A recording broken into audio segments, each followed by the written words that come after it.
Saudara yang saya kasih dimanapun saudara berada, kembali kita berjumpa di dalam Renungan Harian GKI Sangkrah. Saya mengajak saudara untuk memulainya dengan berdoa. Mari kita berdoa. Jikalau sesaat lagi kami akan membaca dan merenungkan firman-Mu, biarlah roh Tuhan menguasai kami, supaya hati dan pikiran kami boleh terbuka menyambut sabda-Mu ini. Di dalam nama Tuhan Yesus kami berdoa. Amin. Saudara yang terkasih di dalam Tuhan Yesus Kristus, saya mengajak saudara untuk membuka surat Yakobus pasal yang pertama, ayat 13 sampai dengan ayat yang ke-15. Surat Yakobus pasal yang pertama, ayat 13 sampai dengan ayat yang ke-15, saya bacakan demikian. Apabila seorang dicobai, janganlah ia berkata, pencobaan ini datang dari Allah. Sebab Allah tidak dapat dicobai oleh yang jahat dan ia sendiri tidak mencobai siapapun. Tetapi tiap-tiap orang dicobai oleh keinginannya sendiri karena ia diseret dan dipikat olehnya. Dan apabila keinginan itu telah dibuahi, ia melahirkan dosa. Dan apabila dosa itu sudah matang, ia melahirkan maut. Demikianlah firman Tuhan. Nah, saudara-saudara yang saya kasihi, saya sangat yakin kita sering mendengar atau bahkan mengucapkan Tuhan mengizinkan sesuatu terjadi dalam kehidupan saya. Kalimat ini sangat terkenal belakangan ini. Sering diucapkan terutama ketika seseorang menghadapi, atau tentu tidak selalu, tetapi sering kali ketika manusia menghadapi musibah, menghadapi suatu kedukaan atau suatu kesulitan dalam kehidupannya. Maka banyak orang Kristen yang mengatakan Tuhan mengizinkan hal ini terjadi dalam kehidupan saya.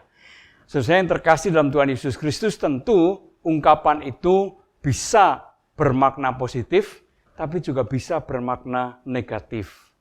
Bermakna positif, karena bisa saja kata-kata itu mengungkapkan pengakuan akan kedaulatan Tuhan.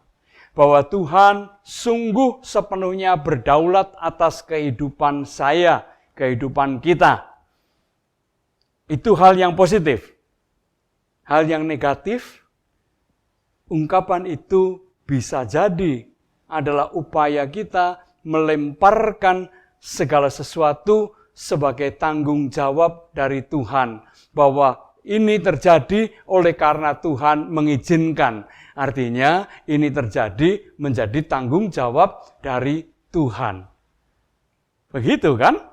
Nah, sesuai yang saya kasih dalam Tuhan Yesus Kristus, Yakobus mengajak kita untuk tidak dengan mudah menyatakan hal itu. Yang diajarkan di dalam surat Yakobus ini adalah self-criticism. Allah tidak pernah mencobai siapapun. Dan oleh karena itu, Allah juga tidak pernah menimpakan sesuatu yang buruk dalam kehidupan manusia. Nah, manusia perlu mengkritik diri, mawas diri, mengkoreksi diri. Atau dalam bahasa yang tadi saya sebutkan, self-criticism. Tujuannya apa? Tujuannya supaya secara objektif kita melihat apa sih yang menyebabkan semuanya ini terjadi. Surat Yakobus mengatakan bahwa banyak kali orang dicobai bukan oleh Allah, tetapi oleh keinginannya sendiri. Ia dipikat, ditarik sedemikian rupa oleh keinginannya, dan ketika keinginan itu sudah jadi, atau diwujudkan, atau dilakukan, maka ia membuahkan dosa. Dan dosa pada akhirnya membuahkan maut atau kematian. Sesuai yang terkasih di dalam Tuhan Yesus Kristus, self-kritik itu penting. Supaya apa? Supaya jangan gampang-gampangan kita melempar tanggung jawab mencari kambing hitam. atas segala kejadian yang terjadi di dalam kehidupan kita. Termasuk juga mengkambing hitamkan Tuhan. Bahwa Tuhan bertanggung jawab atas apa yang terjadi dalam kehidupan saya. Self-kritik juga menolong kita untuk bertanggung jawab atas kehidupan kita. Bahwa semuanya ini terjadi oleh karena kesalahan saya, oleh karena kekeliruan saya, oleh karena kekerasan hati saya, bahkan juga kekeras kepalaan saya. Sehingga malapetaka terjadi dalam kehidupan saya. Jikalau kita menyadari akan hal itu, maka kita akan berubah. Dan pengakuan bahwa ini semua adalah terjadi karena kekeliruan dan kesalahan saya mencerminkan kedewasaan. Bukan hanya dewasa sebagai pribadi, melainkan juga kedewasaan iman. Maka sesuai yang saya kasihi, jangan cepat kita melemparkan tanggung jawab atas segala sesuatu yang terjadi dalam kehidupan kita kepada Tuhan. Mari kita periksa dulu, mari kita koreksi dulu.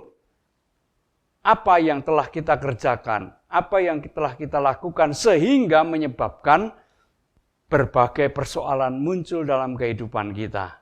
Dan ketika itu terjadi, tentu sebagai orang beriman, mari kita datang kepada Tuhan dan memohon pertolongan, memohon kekuatan, memohon pengampunan dari Tuhan.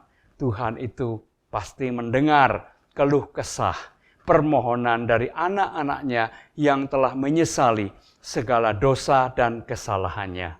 Tuhan memberkati kita semua. Amin. Mari kita berdoa. Bapa di dalam surga, meteraikan firman-Mu di dalam hati kami, supaya firman-Mu memandu kehidupan kami. Menumbuhkan kedewasaan di dalam diri kami, baik kedewasaan sebagai pribadi maupun kedewasaan iman kami. Terima kasih, di dalam Kristus kami berdoa. Amin.